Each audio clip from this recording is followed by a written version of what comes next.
Сәлем достар, бүгін біз күріштің қандай пайдасы бар сол туралы айтатын боламыз.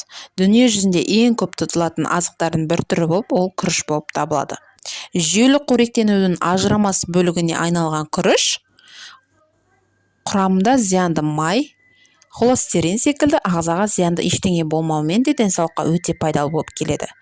Қан қысымы құрамында натрий өте әлсін ғана кездесетіндіктен, жоғары қан қысымымен байланысты дерті барлар үшін ең маңызды азықтардың бірі болып табылады.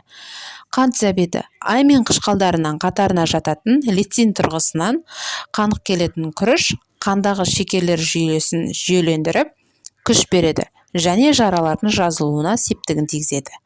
Ас қорыту жағынан алдын алатын күріш іш өтуіне де қарсы әсері болып келеді. Қатерлі ісік күңгірт күріш қатерлі ісіктің алдын алуға ықпал ететін ерітілмейтін талшық тұрғысынан қанық келеді. Дәрумендер минералдар қорынан күріште Д, В, фолий қышқылы, кальций, феррум, магний секілді минералды қамтитын болады. Жасушалардың жаңалуынан қамтамасыз етеді. Энергия көзі күріште көмір сулар мөлшері мол болғандықтан денеге күш-қуат беріп, мида жақсы жұмыс істеуіне әсер ететін болады. Күріш негізгі азықтық дақылдардың бірі. Күріш дәнінен спирт, крахмал алынады. Оны нан пісіруге қолайсыз болғандықтан көбінесе балмұздақ, кондитерлік өнімдерге қолданылады. Сабыннан қағаз жасалады. Кебігі мал азығы, одан жоғары сапалы май алуға болады. Күріштің жасалатын палау тағамы асшылардың шынайы сынағы деуге де болады.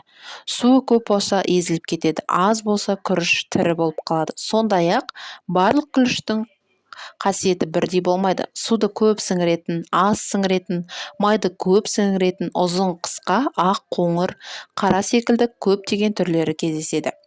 Ақпарат құралдарында дүние жүзінде 40 мыңнан астам түрлі кездесетіні жазылды.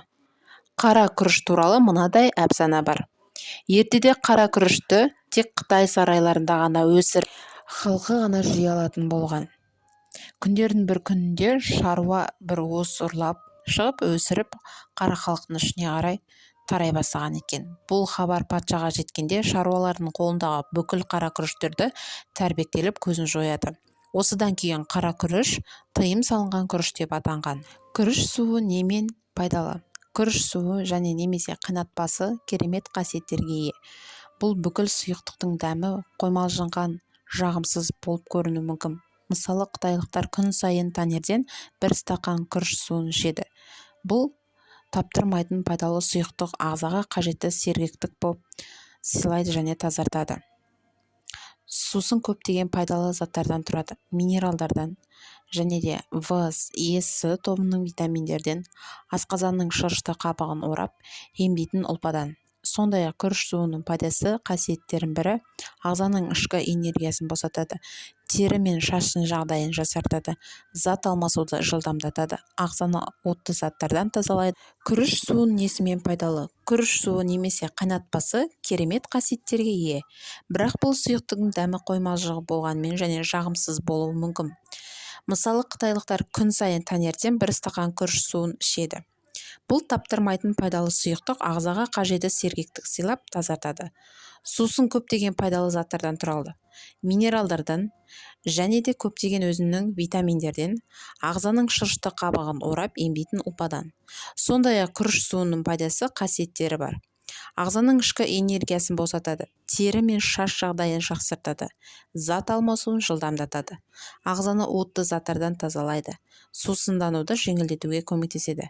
Дәрігерлер бұл күріш сусының қасиеттерін баяғыда мойындап атап өткен болатын, бірақ оны аш қарынға ішуге болмайды. Себебі бұл сұйықтықтың өзінің қарсы көрсеткіштері бар. Тоқ ішектің қабыну, іш қатуға бейімділік, жеке төзімділік. Егер сіз күнделікті тамақтану рационында дәнді дақылдардың қайнатпасын қосуды шешсеңіз, оны дұрыс орындаңыз.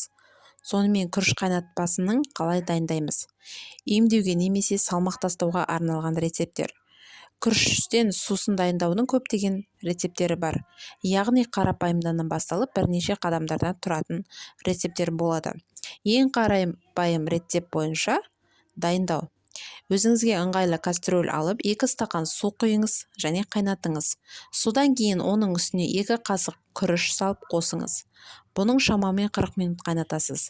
Сосын қайнатпаны суытып сүзіңіз. Бұл сұйықтықты баланы іш өткенге жақсы әсері бар. Екінші тағы да бір рецепт қысу кезінде қолданылады. Бұл рецепт бойынша бізге 1 стақан күріш және тұз және 1 литр су керек. Алдымен күрішті ұн секілді кофе ұнтағыштан ұнтақтап алыңыз. Одан кейін суды жылытып, оған ақырындап күріш ұнтағын қосыңыз. Сөйтіп қайнатпаны 5 минут қайнатасыз да суытып 2 сағаттан сайын ішесіз. Қайнатпада қою қылып қайнатуға да болады. Және де күріш суын қалай қолдану керек? Асқазан ішек ауруларында және алғашқы рецепт бойынша пісірілген күріш қайнатпасын 2 сағат өткеннен кейін және стақанның 4-тен 1 бөлігін ішу керек. Құсыққа қарсы сұйықтарды әр сағат сайын бірнеше қасық ішуге болады. Күріш суын бетке де маска ретінде қолдануға болады. Ол үшін күріш суын терге жағыңыз да 5-20-15 минуттай ұстап таза сумен жуыңыз. Сондай-ақ күріш қайнатпасын шаш жууға да пайдалануға болады. Достар, менің каналыма жазылып, лайк басып қолдап отырыңыздар. Сау болыңыздар.